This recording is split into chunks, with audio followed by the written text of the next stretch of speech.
जय बालाजी महाराज, जय माता दी।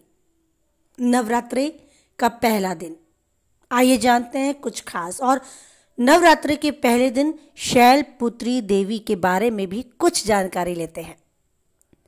नवरात्रि में दुर्गा पूजा के अवसर पर दुर्गा देवी के 9 रूपों की पूजा उपासना बहुत ही विधि विधान से की जाती है।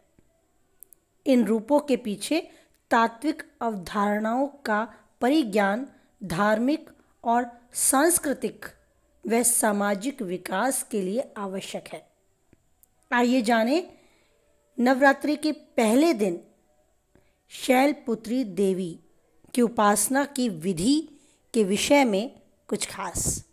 माँ दुर्गा को सर्वप्रथम शैलपुत्री के रूप में पूजा जाता है।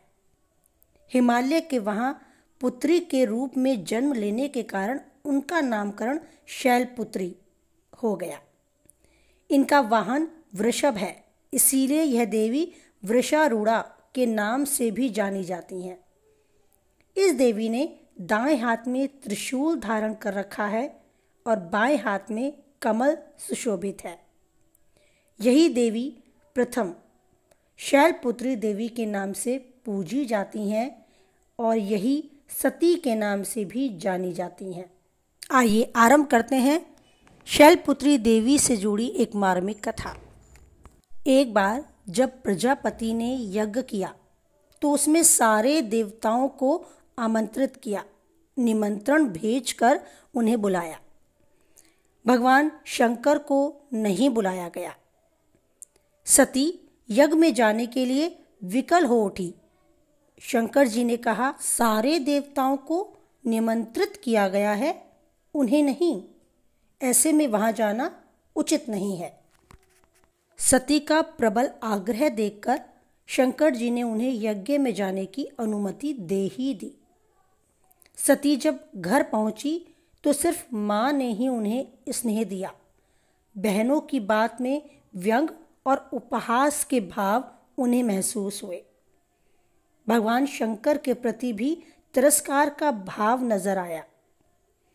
दक्ष ने भी उनके प्रति अपमानजनक वचन कहे। इससे सती को बहुत दुख पहुंचा, बहुत क्लेश उनके मन में हुआ। वे अपने पति का यह अपमान सहन न कर सकी और योगाग्नि में अपने प्राणों को भस्म कर लिया। इस दारुण दुख से व्यथित होकर शंकर भगवान ने उस यज्ञ को विध्वस्त कर दिया। यही सती अगले जन्म में शैलराज हिमालय की पुत्री के रूप में जन्मी और शैलपुत्री कही गई। पार्वती और हेमवती भी इन्हीं देवी के नाम है। शैलपुत्री का विवाह भगवान शंकर से हुआ। शैलपुत्री शिव जी की अर्धांगिनी बनी। शैलपुत्री देवी की उपासना आराधना से उत्साह की प्राप्ति व जड़ता का नाश होता है। इसीलिए मन में विश्वास कर उस माँ दुर्गा के शैलपुत्री रूप को हम मन से स्मरण करते हैं।